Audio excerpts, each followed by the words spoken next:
எல்லாருக்கும் வணக்கம். நான் எபிக் ரீகேப்க்கு என்னுடைய நன்றி தெரிவிச்சுக்கிறேன். என் பேர் சரவணன். நான் கடலூர் மாவட்டத்தை சேர்ந்தவன். நான் என்னோடய பதிவு பார்த்திங்கன்னா, நான் ஸ்டடிக்காக நான் எப்படி என்னோடய லா ஆஃப் அட்ராக்ஷனை விஷுவலைசேஷன் மூலம் யூஸ் பண்ணங்கிறத மற்றவங்களுக்கு தெரிவிச்சுக்கிறேன்.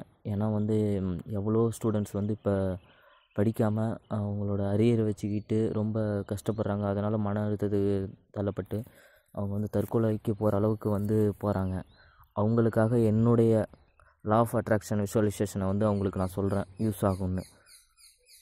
நான் பார்த்திங்கன்னா பக்கத்தில் லோக்கலில் ஒரு தனியார் இன்ஜினியரிங் கல்லூரியில் படித்தேன். எனக்கு 4th இயர் வரை பார்த்திங்கன்னா 27 அரியர் இருந்தது. நான் அது வரை பசங்க கூட ஜாலியாக தான் இருந்தேன். நான் அதுக்கப்புறம் என்ன பண்ணேன்னா, ஒன்றும் பண்ண கிடையாதுங்க. நான் எனக்கு ஒரு கல்லூரியில் இன்னும் எம்இ படிக்கணும், மேலே ஒரு டிகிரி படிக்கணும்னு ஆசை மட்டும்தான் இருந்தது. ஏன்னா எனக்கு பார்த்திங்கன்னா, நான் இன்ஜினியரிங் எப்படி கிளியர் பண்ணுவேன் போவேங்கிறது ஒரு ஐடியா இல்லை. அப்போ நான் ஃபுல் அண்ட் ஃபுல் என்ன பண்ணேன்னா, அந்த காலேஜை பற்றி நெட்டில் சர்ச் பண்ணுறதும், அதுக்கப்புறம் பார்த்திங்கன்னா தனிமையில் போயிட்டு எங்கேயாவது தனிமையில் நேச்சரான இடத்துக்கு போயிட்டு நான் உட்காந்துக்கிட்டு அந்த காலேஜில் போனால் எப்படி இருக்கும், நான் அந்த காலேஜில் படிக்கிற மாரியும், அந்த காலேஜில் அந்த இடத்த எல்லாத்தையும் பார்த்து ஒவ்வொரு இடமா சுற்றி சுற்றி வர மாரி அந்த காலேஜ் உள்ளார ஃபுட் கோர்ட்டில் போய்ட்டு டீ குடிக்கிற மாரியும் முழுக்க நான் அந்த கல்லூரியில் இருக்கிற மாரியே உணர்ந்தேன்.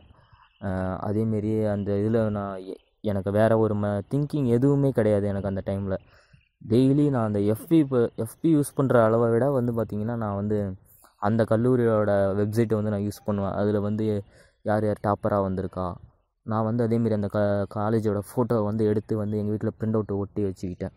ப்ரிண்ட் அவுட்டு போட்டு அதை டெய்லி பார்க்குற மாரியும் எனக்கு ரொம்ப மனசு ரொம்ப நிம்மதியாக இருந்தது.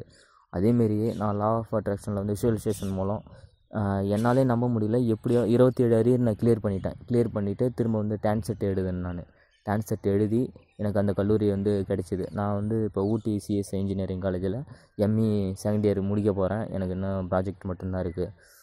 அதனால தான் மற்றவங்களுக்கு யாராக இருந்தாலும் சரி, எல்லாத்தாலையும் முடியும். விஷுவலைசேஷன் கண்டிப்பாக முடியும். நான் எங்கே போனாலும் சரி, எனக்கு முழுக்க அதை யூஸ் பண்ணேன். குளிக்கும்போதும் சரி, தனிமையில் எங்கே இருக்கும்போதும் நான் அங்கே இருக்கிற மாரியே ஒரு ஃபீலிங் எனக்கு இருந்தது. ஃபுல்லாக விஷுவலைசேஷன் தான், வேறு எதுவும் நான் யூஸ் பண்ண கிடையாது. எல்லாருக்கும் ரொம்ப நன்றி. நீங்கள் இந்த விஷயத்தை யூஸ் பண்ணி பாருங்கள். உங்களோட ஸ்டடீஸுக்கு கண்டிப்பாக உங்களுக்கு நல்ல பலன் கிடைக்கும்.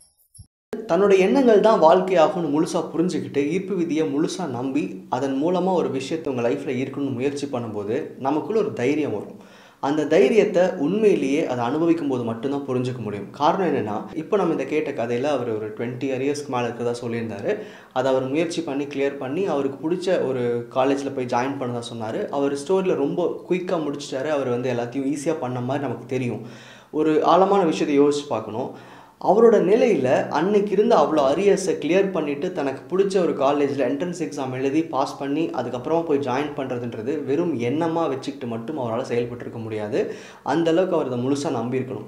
20 பேப்பரில் அரியர் இருக்குது அப்படின்னா ஆல்மோஸ்ட் அந்த பீரியட், அதாவது எக்ஸாம் எழுதுவீங்க இல்லையா, அது ஒரு மாதத்துக்கு மேலே போகும். ஒரு சில நேரங்களில் பார்த்தீங்கன்னா ஒரே நாள் 2 எக்ஸாம் இருக்கும். ஒரே ஷாட்டில் அவ்வளோ பேப்பர்ஸையும் கிளியர் பண்ணிவிட்டு தன்னோட இலக்கை போய் அடையிறதுன்றது அவ்வளோ தூரம் ஃபோக்கஸ்டாக இல்லாமல் பண்ண முடியாது யாருனாலையுமே.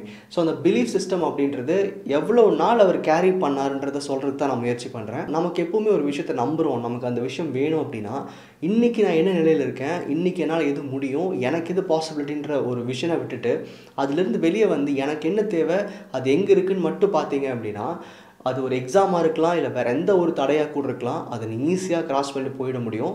அந்த ஒரு விஷயத்த இந்த ஸ்டோரியில் நான் இன்ஸ்பயர் ஆனேன். நிறைய விஷயத்த என் லைஃப்பில் ரொம்பவே குயிக்காக மேனிஃபெஸ்ட் பண்ணியிருக்கேன். ஆனால் ஒரு சில விஷயங்கள் நான் மறக்க முடியாது அப்படின்னு சொல்கிறேன்னா, அது ரொம்ப லாங் டேர்ம் வெயிட் பண்ணி கம்ப்ளீட்டாக நம்பி அது என் லைஃப்பில் எப்படி நடக்குன்ற அந்த ஒரு பிளைண்ட் பிலீஃபில் ட்ராவல் பண்ண டைம் தான் நான் சொல்லுவேன். நீங்கள் ஒரு தாட்டை நீங்கள் யூனிவர்ஸ் கிட்ட கொடுத்துட்டீங்க அப்படின்னா அதுக்கான அவுட்கம் நடந்தே ஆகணும். அது இன்றைக்கா நாளைக்கா இல்லை அடுத்த மாதமானு தெரியாது. அந்த வெயிட்டிங் பீரியட் இருக்குது இல்லையா, அதை நீங்கள் முழுசாக ட்ரஸ்ட் பண்ணணும். அந்த நிமிஷத்தில் ஒரு தடவை கூட அந்த செகண்ட் தாட், அதாவது எதிர்மறை எண்ணத்துக்கு போகாமல் இருந்தீங்கன்னா கண்டிப்பாக இவரை போல் நீங்கள் நினைக்கிற விஷயங்கள் ரொம்ப ஈஸியாக மேனிஃபெஸ்ட் ஆகும். இதே மாதிரி உங்கள்கிட்ட இன்ஸ்பைரிங் ஸ்டோரி இருந்துச்சுன்னா கண்டிப்பாக எனக்கு ஷேர் பண்ணுங்கள். நன்றி.